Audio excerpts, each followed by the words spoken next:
मतलब बरकातहू मेरी YouTube friends and family, कैसे हैं आप सब। उम्मीद करती हूँ आप सब लोग खैर खैरियत से होंगे, ईमान और तकवा की बेहतरीन हालतों में होंगे और रमज़ान में ज़्यादा से ज़्यादा इबादत करके अपनी इबादत का हक अदा कर रहे होंगे। चलें जी, इसी खूबसूरत अल्लाह ताला हमारी इबादत को कबूल करे, इसी खूबसूरत सी दुआ के साथ बढ़ेंगे आज की रेसिपी की तरफ। आज मैं आपको आलू के कटलेट्स बनाना सिखाऊंगी, बगैर कॉर्नफ्लावर के, बगैर मीठे सोडे के। देखना ये कितने फूले फूले और कितने खस्ता बनेंगे। तो इसके लिए मैंने जो अज्जा लिए, मैंने इधर तकरीबन 2 कप मैदा लिया अपने हिसाब, बेसन लिया अपनी फैमिली के हिसाब से। आप अपनी फैमिली के हिसाब से ले सकते हैं। मैं आपको इसके अज्जा दिखाऊंगी। अज्जा में मैंने लिए 1 चाय का चम्मच अजवाइन, आधा चाय का चम्मच हल्दी। आप हैरान होंगे लेकिन मैं ज़रूर डालती हूँ हल्दी। तकरीबन 1 खाने का चम्मच पिसी लाल मिर्च, 1 चाय का चम्मच पिसा गरम मसाला, 1 चाय का चम्मच कुटी लाल मिर्च, नमक 1 खाने का चम्मच, ज़ीरा 1 चाय का चम्मच। अच्छा जी, इसी मटेरियल के साथ मैं अंडे वाले पकोड़े भी बनाऊंगी और इसी मटेरियल के साथ यानी मैं जो है ना आलू वाले पकोड़े भी बनाऊंगी। अंडे ये उबले पड़े हैं, देखें कटे हुए इनको। आलूओं को भी हमने काट के रख ली और देख लें इस तरह के हमने इसके स्लाइस बनाए हैं। ज़्यादा मोटे स्लाइस नहीं बनाने, ज़्यादा मोटे स्लाइस जो होते हैं ना वो फिर अंदर से गलते नहीं। और मैं तो छिलका नहीं उतारती हूँ इसका, और बाज़ार वाले भी नहीं उतारते और मैं भी नहीं उतारती। तो आपकी मर्ज़ी, आप चाहें तो छिलका उतारें, चाहें तो इसका छिलका ना उतारें। अच्छा जी, मैंने इसमें जो स्पाइसेस अब डालने हैं वो मैं डालूँगी हल्दी, गरम मसाला पिसा हुआ, अजवाइन, अजवाइन जो है वो हाजमा करती है, ज़ीरा, नमक, पिसी लाल मिर्च, सूखी मेथी, ये भी हाजमा भी करती है और इसका फ्लेवर भी बड़ा अच्छा लगता है, कुटी लाल मिर्च। अच्छा जी, अब मैं इसमें पानी डाल के इसको मिक्स करूंगी। जब तक मैं इसको मिक्स करूंगी आप इसको लाइक करेंगे, शेयर करें, सब्सक्राइब करें, बेल आइकन को प्रेस करें ताकि हर आने वाली वीडियो की नोटिफिकेशन आपको मिल सके। और मेन जो टिप है ना वो आपको यहीं पे मिलेगी कि किस वजह से आपने मीठा सोडा और कॉर्नफ्लावर नहीं डाला और किस वजह से ये आपके इतने क्रिस्पी और खस्ता पकौड़े बनेंगे। तो अब मैं इसमें डालूंगी पानी ज़रूरत के मुताबिक। ना इसको हमने बहुत ज़्यादा पतला करना है, बहुत ज़्यादा ना बहुत ज़्यादा गाढ़ा करना है।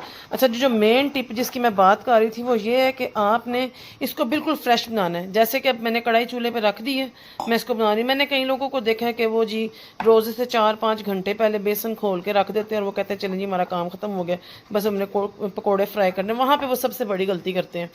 अब ये देखें, आप फ्रेश बनाए, ना आपको कॉर्नफ्लावर की जरूरत पड़ेगी, ना आपको मीठे सोडे की ज़रूरत पड़ेगी और ये इतने अच्छे फूले फूले टिक्कियाँ बनेंगी ना, आपके अंडे वाले पकौड़े बनेंगे। तो इसको बिल्कुल इतना अच्छा मिक्स करना है कि एक स्मूथ जो है ना बैटर बन जाए। जी, इस तरह का बैटर आपको बनाना है, इस तरह का, ना इससे पतला रखना है ना आपने इससे गाढ़ा रखना। और सब मेक श्योर कि आपने इसको बिल्कुल फ्रेश बनाना है, पहले बना के छोड़ना नहीं है। बस ये इसकी सबसे अहम और मेन टिप है। इसके अलावा कोई आपको कोई टफ जो है ना टिप इस पर काम करने की ज़रूरत नहीं है। ये देखें जी, बैटर में मैं अंडा डिप करूँगी, कढ़ाई में डाल दूँगी, अंडे डिप करती जाऊँगी और डालती जाऊँगी। इतने ज़बरदस्त और खस्ता खस्ता फूले फूले बनेंगे। देखें,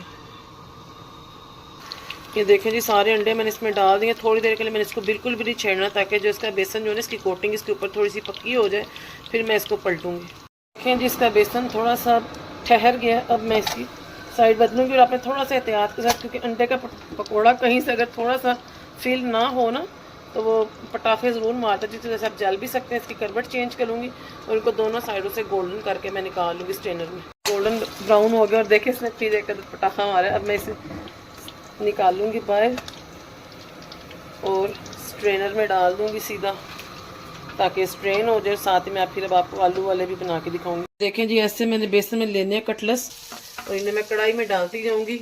अच्छा, आपने फ़ौरन इन्हें बिल्कुल नहीं हिलाना। और देखें, जैसे ही ये थोड़ी देर बाद कटलेट्स पहले नीचे जाएगा,